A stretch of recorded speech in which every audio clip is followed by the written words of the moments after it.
अक्सर सदियों पुरानी कहानियों में ना कुछ ऐसे सच छिपे होते हैं जो आज भी समाज को एक रास्ता दिखाते हैं। तो आज हम हिमालय की गोद में बसी ऐसी ही एक बहुत दिलचस्प परंपरा और उसके पीछे की कहानी को समझने की कोशिश करेंगे।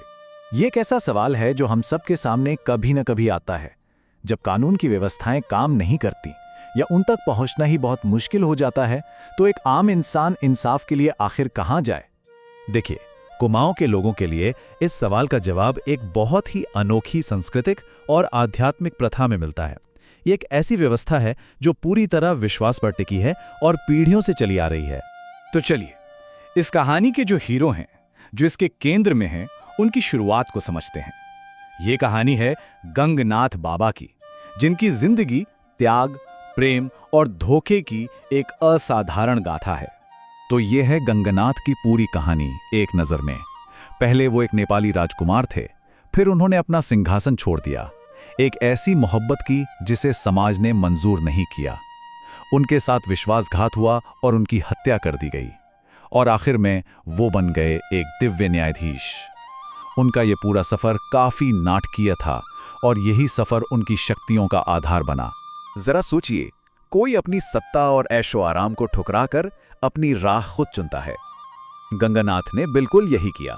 उन्होंने सिंहासन को सिर्फ इसलिए त्याग दिया ताकि वो एक साधारण जिंदगी जी सकें। लेकिन शायद किस्मत को कुछ और ही मंजूर था।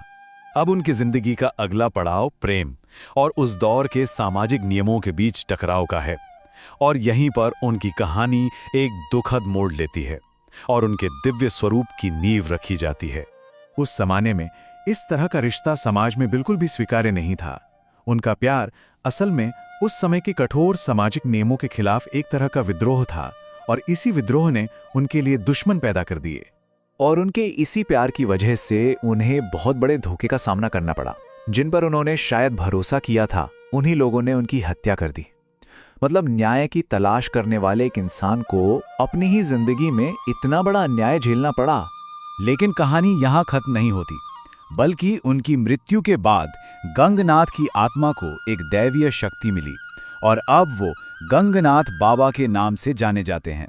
न्याय के देवता जो धोखेबाजों को सजा देते हैं और सच का साथ देते हैं। तो ये तो थी उनकी कहानी, लेकिन आज भी कुमाऊं के लोग इस दिव्य शक्ति से कैसे जुड़ते हैं, वो उनसे न्याय कैसे मांगते हैं, इसका जवाब एक खास अनुष्ठान में मिलता है। इस अनुष्ठान को जागर कहते हैं, और ये सिर्फ एक पूजा नहीं बल्कि एक जीती जागती अदालत है, जहां देवता को बुलाया जाता है ताकि वो इंसानी विवादों में अपना फैसला सुना सकें। ये प्रक्रिया बहुत ही व्यवस्थित तरीके से होती है।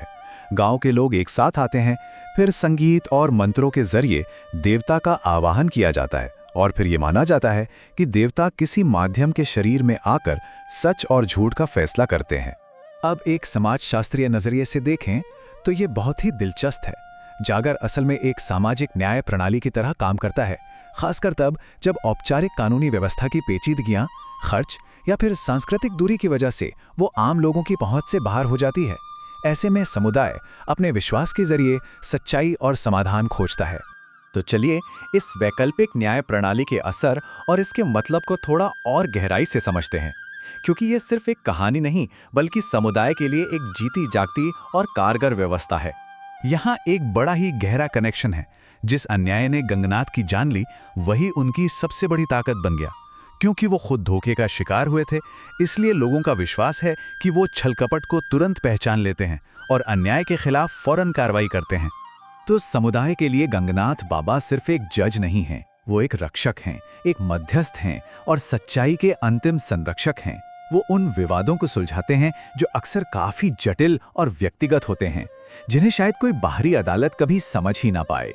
और हाँ, यहाँ एक बहुत जरूरी नैतिक शर्त है। गंगनाथ बाबा से न्याय पाने के लिए फरियादी का इरादा सच्चा होना चाहिए। अगर कोई झूठी शिकायत लेकर आता है तो ये माना जाता है कि देवता का प्रकोप उसी पर बरसता है। तो एक तरह से ये व्यवस्था लोगों को ईमानदार रहने के लिए भी प्रेरित करती है। अंत में ये पारंपरिक न्याय प्रणाली विश्वास की शक्ति को दिखाती है। ये दिखाती है कि कैसे एक समुदाय अपनी कहानियों और सामूहिक आस्था के माध्यम से व्यवस्था, सच्चाई और न्याय को बनाए रख सकता है।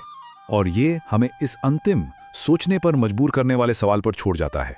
क्या इन प्राचीन विश्वास प्रणालियों में कोई ऐसी खूबी है, कोई ऐसी बात है जो हमारी आधुनिक कानूनी प्रक्रियाओं में कहीं खो गई है? इस पर विचार जरूर कीजिएगा।